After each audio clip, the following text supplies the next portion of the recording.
The boot was still strapped to the rudder pedal, leather cracked and frozen stiff, protruding from a wall of ice that hadn't seen sunlight in 81 years. When the recovery team cleared away the frost, they found the stitching almost completely preserved. The boot belonged to a 22-year-old pilot who vanished into a storm on the 9th of October, 1944. His name was Leutnant Felix Hartman. His aircraft disappeared without a trace, no wreckage, no body, no answers, until the summer of 2025, when the Alps decided to give him back. What you're about to hear isn't just another missing aircraft story. This is about what happens when an entire mountain range becomes a vault, sealing away secrets for 8 decades, waiting for the precise moment to reveal them. First, you'll discover how a routine reconnaissance flight turned into a battle that no one recorded. Then you'll hear about the family who refused to believe he was gone, searching for answers until their own deaths. And finally, you'll understand why the mountains chose 2025 to break their silence, and what else might still be buried beneath the ice. Felix Hartman's disappearance became a legend whispered in Alpine taverns. His discovery rewrote everything we thought we knew about his final minutes. And his story raises one haunting question. How many others are still down there, waiting? Let me take you back to the morning it all began. Felix Hartman wasn't born to be a soldier.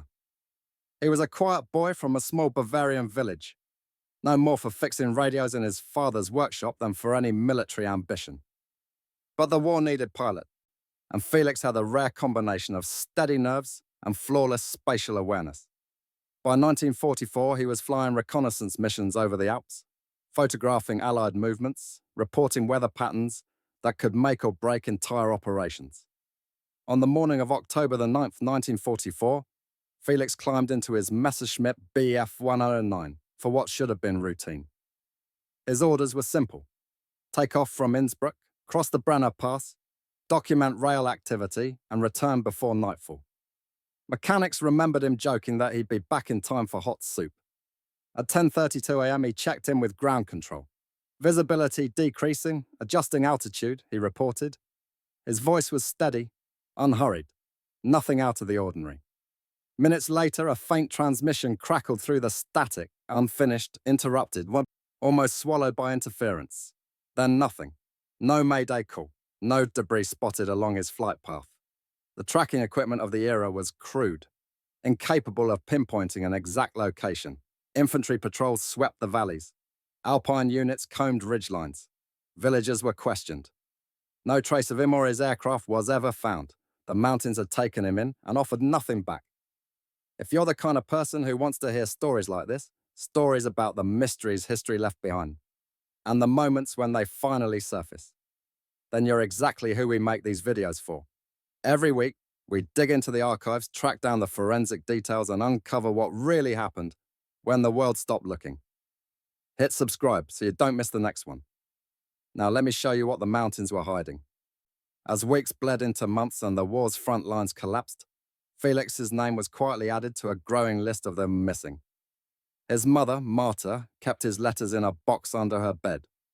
His father, Wilhelm, told neighbors that one day the snow would melt and the truth would appear. But the Alps remained silent. Marta refused to believe he was gone. Mothers know when a child is gone, she said, and she felt no such silence in her bones. She kept his room exactly as he'd left it. The model aeroplane still dangling from fishing line over his bed, his flight manual stacked on the desk, his favorite wool coat hanging by the door, ready for winter. Every night, she lit a candle beside his photograph. Every morning, she opened his window, letting the cold mountain air sweep through us, as if her son might walk through the front gate at any moment.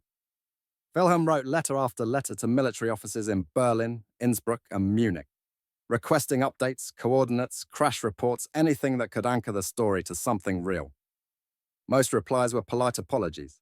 Some were curt dismissals. Others never arrived at all, swallowed by the disarray of a collapsing regime. Still, he kept writing. He needed the truth the way others needed food. Over the years, the family clung to rumors like lifelines. A farmer in Tyrol claimed he saw a German aircraft flame out above a ridge. A shepherd swore he heard metal groaning on a glacier late at night. Someone even insisted they'd found a tail fin half buried in ice. But snowmelt revealed nothing. Each rumour brought hope, then disappointment, then a deeper aching. When the war ended, missing soldiers began returning home, thin, tired men emerging like ghosts into sunlight. Each time word reached the Hartmans, Marta hurried to the station, convinced Felix might be amongst them. He never was. Decades passed, grandchildren were born, neighbours died. The world moved forward, but the Hartman family remained anchored to a single question. Where had the mountains taken their son? You know what's striking about this story? Most people never hear about cases like Felix's. They watch the war documentaries, see the end credits and move on. But you're still here. Which tells me you're someone who actually cares about honouring these men properly. Not just as names on a list, but as human beings whose stories deserve to be told in full. That's exactly why this channel exists. We're building a community that refuses to let these stories fade away. If that sounds like something you want to be part of, subscribe. Now let me show you what happened when the world stopped searching. In the first fragile years after the war, when Europe was still patching itself together, small military recovery teams continued searching for missing aircraft. Felix's case, though already fading in official files, drew a handful of pilots and officers who refused to let it go. They hiked through rocky passes with incomplete maps, studied flight logs scribbled in pencil, and interviewed anyone who claimed to have seen or heard something unusual in the autumn of 1944. But the Alps were indifferent to their efforts. Snowfields shifted like living things, erasing footprints within minutes. Avalanches sealed off valleys that had been open weeks earlier. Fog poured into canyons without warning, swallowing entire search teams in seconds. Even seasoned mountaineers admitted the terrain felt cursed, beautiful but unforgiving.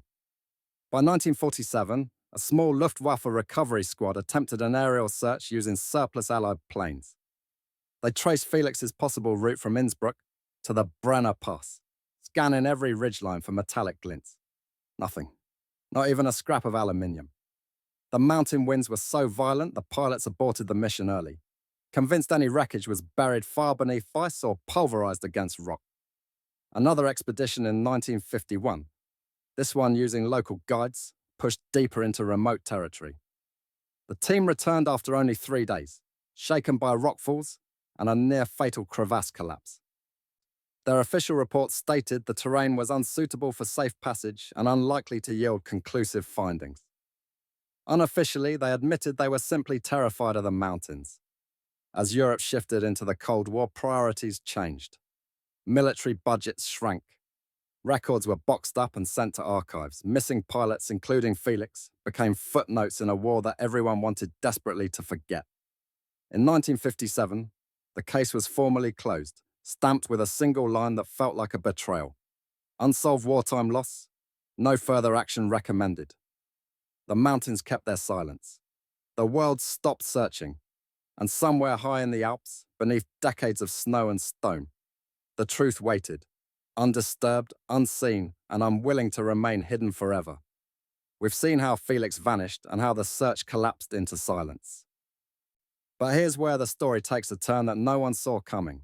Because for decades after the official searches ended, the mountains kept offering hints, small unsettling clues that something was still up there. And in the summer of 2025, those hints became impossible to ignore. Stay with me. What happens next changes everything. As the decades rolled on and the war faded from memory, the Alps kept offering small unsettling hints, just enough to stir old ghosts, but never enough to solve them. Shepherds tending flocks high above the tree line spoke of metallic flashes on distant cliffs, brief glints of sunlight, hitting something unnatural before vanishing behind shifting clouds. Some dismissed them as tricks of the light. Others swore they saw the reflection of curved fuselage buried in rock. Stories passed between families like heirlooms. A hunter claimed he once spotted a wingtip jutting from a glacier, only to watch an avalanche swallow it moments later. A pair of hikers insisted they heard a hollow rumble beneath their feet, as if something large and metallic was shifting deep inside the ice. Rumours grew stranger over time. Old men in mountain taverns spoke of an iron bird, trapped beneath frozen layers, its pilot still seated inside, preserved as perfectly as the day he vanished. Children dared each other to climb into forbidden valleys where they said the wind carried faint echoes of an engine that hadn't run since the war. Tourists heard these tales and laughed them off, chalking them up to the folklore that thrives in remote places. But locals knew better. They'd seen the storms that come without warning, felt the mountains tremble when ice cracked open like thunder. Some believed there truly was a plane entombed somewhere in the high peaks, one the Alps weren't ready to give back. Every so often, a mountaineering team would return, claiming they'd found twisted metal on a scree slope or fragments of painted steel, half buried in meltwater. But when searchers arrived the following season, the evidence was gone, hidden again by snowfall or rockslides. By the 1980s, the legend had crystallized into something almost sacred. A downed Luftwaffe aircraft, frozen in time, waiting for the right moment or the right melt to reveal itself. People spoke of it in hushed tones, half believing, half doubting, but always returning to the same question. If the mountains truly swallowed a plane whole, how long until they decided to let it go? No one expected the answer would come more than 80 years after Felix Hartman vanished into the storm. The summer of 2025 was hotter than any recorded in the region. Glaciers shrank at an alarming rate, exposing ridges and crevasses that hadn't seen sunlight in centuries. Restrictions were put in place to keep hikers away from unstable zones, but curiosity doesn't always follow rules. On August 14th, a 41-year-old mountaineer named Jonas Keller veered off an approved trail, drawn toward an unfamiliar opening in the ice where meltwater carved a narrow path down the slope. Jonas wasn't looking for anything in particular, just exploring, enjoying the rare warmth at high altitude. But as he climbed along the thinning glacier wall, something caught his eye. A shape, hard, angular, out of place in a world defined by stone and ice. At first, he assumed it was modern debris, maybe from a recent helicopter rescue or a lost piece of mountaineering equipment. But the closer he got, the more unsettling it became. A sheet of metal protruded from blue ice, its edges worn smooth by decades of pressure. Jonas brushed away frost with his glove and froze. Beneath the ice was paint, faded, chipped, but unmistakable. A black cross outlined in white. The Balkenkreuz. The Luftwaffe insignia. His stomach dropped. This wasn't modern. This wasn't even recent. This was history. The kind people whispered about, but never truly believed. Jonas backed away, his breath shaking in the thin air. Embedded in the ice, he could now see more. Part of a wing, a shattered canopy, and, worst of all, the faint silhouette of a cockpit frame. He stumbled back down the ridge, slipping on loose gravel, desperate to find mobile signal. When he finally reached authorities, his voice trembled as he explained what he'd seen. Within hours, the area was sealed off. Helicopters circled overhead, experts were flowing in, and in that instant, the legend stopped being a rumor. For the first time in 81 years, the mountains had released their secret. Felix Hartman's aircraft had been found. Within 48 hours of Jonas Keller's report, a specialized alpine recovery team assembled. Glaciologists, military historians, and high-altitude rescue experts all converging on the forbidden slope. The climb was brutal. The heat wave had destabilized entire sections of ice, turning the glacier into a maze of slush pits and shifting crevasses. Every footstep had to be tested, every rope doubly secured. Even the most seasoned climbers admitted they'd never seen the Alps in such a dangerous mood. After 6 grueling hours, the team reached the coordinates Jonas provided. What awaited them was both breathtaking and chilling. The broken wing of a World War II fighter jutting from a vertical wall of ice, frozen in place like a fossil. Meltwater dripped steadily across its riveted seams. The Balkenkreuz was faint but unmistakable. As the team cleared away loose ice, the full scope of the discovery came into view. The aircraft hadn't simply crashed, it had been swallowed. The Messerschmitt lay lodged deep inside a narrow crevasse, compressed between 2 massive granite slabs. Most of the fuselage remained intact, twisted but recognizable. The engine block sat half buried in ice, its metal warped by impact. A single propeller blade was snapped clean off, wedged several meters higher like a spear driven into the Glacier wall. Then came the moment that shook even the most stoic members of the crew.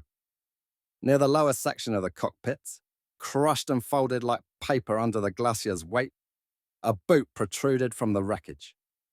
Leather, cracked and frozen stiff, the stitching almost completely preserved. At first, they thought it was debris from another hiker. But when they cleared more ice, the truth became visible. The boot was still strapped to a rusted rudder pedal. Silence fell across the team. No one spoke. No one had to. After 81 years, the mountain had not just revealed a wreck. It had revealed the last moment of the young pilot who vanished into the storm. Recovery protocols shifted instantly. The site became a forensic zone. They erected tents, laid out tools, and began the delicate process of extracting the cockpit remains without disturbing what little chronology the ice had preserved. By the time the wreckage was airlifted to an Alpine research facility, anticipation had reached fever pitch. Under floodlights, the Messerschmitt looked both ancient and strangely untouched, a relic frozen long enough to defy time itself. Experts worked with meticulous precision, cataloguing every fragment. But it was the fuselage number everyone had been waiting for, etched faintly near the tail section, nearly erased by years of compression, were the serial markings. Work number 146229, an exact match. The same aircraft Felix Hartman flew on the day he disappeared. But what they found next rewrote everything. When technicians carefully peeled away distorted panels, they discovered a distinct puncture pattern, small, perfectly rounded perforations cutting clean through both sides of the aircraft. Not shrapnel, not debris, bullet holes. And not German caliber. These were from Allied 55 caliber rounds, the kind mounted on American P-47 Thunderbolts. If those rounds hit the Messerschmitt, it meant Felix hadn't flown into a storm alone. He'd flown into combat no one knew existed. Then came the engine analysis. Metallurgists discovered catastrophic scoring inside the cylinders. Sharp, violent fractures consistent with sudden oil starvation. A bullet had likely ruptured an oil line. The motor had run for maybe 2 minutes before locking up completely. Long enough for panic to set in. Not long enough for escape.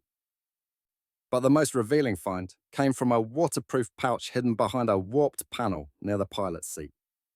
Inside was Felix's flight logbook, pages stiff but intact. Under the date of his last flight, a hurried line was scrawled across the bottom. Unbekanntes Flugzeug, Ernährung schnell. Unknown aircraft approaching fast. It was the only line Felix had ever written that deviated from regulation format. His last recorded words. Combined, the evidence painted a picture the military had missed or buried. Felix Hartman had not vanished in a storm. He'd been engaged. Fired upon, forced into the mountains. His disappearance wasn't bad luck. It was a battle erased by time, sealed in ice, and revealed only when the world was finally ready to see it. But here's what broke the hearts of everyone on that recovery team. He didn't die in the crash. Survival gear had been removed from its storage compartment, a flare pistol missing, a thermal blanket unrolled, and faint, distorted footprints were found trailing away from the wreck, as if he'd climbed out injured but alive and tried to find help. 400 meters downhill, beneath a churned layer of ice and sediment, searchers found scattered remains and fragments of Luftwaffe-issued fabric. DNA confirmed it was Felix. The position suggested he'd been walking, stumbling toward the valley, before exhaustion or hypothermia claimed him. The mountains did the rest, burying him beneath snowfall that winter, then encasing him in glacial ice for decades. His final hours weren't defined by fear or chaos, but by resilience. An injured pilot alone in a frozen world, refusing to give up until the very end. So what the war recorded as missing without trace was, in truth, a final act of survival, written silently into the landscape. He hadn't fallen from the sky. He'd fought his way into the mountains, and fought just as hard to get out. Bringing Felix Hartman home was not just a military procedure, it was the closing of a wound that had remained open for nearly a century. His remains were flown from the Alps under quiet escort. When the aircraft touched down in Munich, an honor guard was waiting. The Bundeswehr had arranged a full repatriation, the kind reserved for soldiers long denied their final recognition. A casket draped in the German flag was carried across the tarmac as a lone bugle played a mournful, trembling note. Old men who'd once worn uniforms decades past stood with hands trembling at their brows. Some had served with Felix's squadron, others simply remembered the generation that vanished into the war and never came back. Felix's surviving relatives gathered at the ceremony. Distant cousins, grandchildren of his siblings, people who'd grown up hearing his name whispered like a family myth. None of them had ever met him, yet all felt the strange ache of belonging. His portrait, once fading in an old farmhouse, was now printed in crisp detail for a memorial wall. His letters, recovered from the cockpit pouch, were read aloud by a family member with shaking hands. His mother and father were long gone, but their greatest question had finally been answered. 8 decades too late, but answered nonetheless. Military archivists updated his record, removing the cold stamp as of missing without trace and replacing it with killed in action, recovered. His name was added to memorials in Germany and Austria, engraved in stone amongst thousands of others, but now with a story attached, one that would not be lost to time again. After 81 years, he was no longer a ghost drifting somewhere in the mountains. He was home. He was remembered. And he was finally at peace. Even after the ceremonies ended and Felix's story settled into the public consciousness, one question lingered like a shadow, cast across the peaks. How many more secrets are the Alps still holding tight beneath their ice?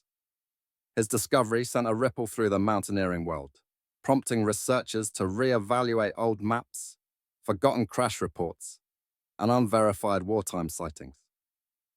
Historians began tallying aircraft still missing in the region, dozens of them, each with its own unanswered story. But the most chilling truth wasn't just what the Alps had hidden, it was why they revealed it now. Scientists pointed to the unprecedented heat wave of 2025, the shrinking glaciers, the exposed crevasses that had once been sealed for centuries. Without the rapidly accelerating melt, Felix's aircraft might have remained buried for another 100 years. Or perhaps forever. Climate change had done what war, search teams, and archive researchers never could. It had uncovered the past. Felix's final moments, his desperate descent, his survival attempt, his lonely struggle to escape the frozen wilderness, had been preserved with eerie clarity. Time had not decayed them. It had protected them, encasing his story in ice, as if the mountains themselves understood the weight of what they were holding. And when the ice finally split open, the truth emerged intact. The Alps had guarded his final chapter for 81 years. They'd waited for the world to be ready to hear it, and now that it's been told, one unsettling reality remains. The mountains are not done speaking. Somewhere beneath another shrinking glacier, another story is stirring, waiting for the day the ice releases it into the world. If you made it this far, thank you, seriously. Stories like this take weeks to research and produce, and they only exist because people like you actually watch them all the way through. If you want more stories like this, stories that dig deeper than the headlines and honor the people who lived them, then subscribe. And if you really want to help these stories reach more people, share this video. These men gave everything. The least we can do is remember them properly. I'll see you in the next one.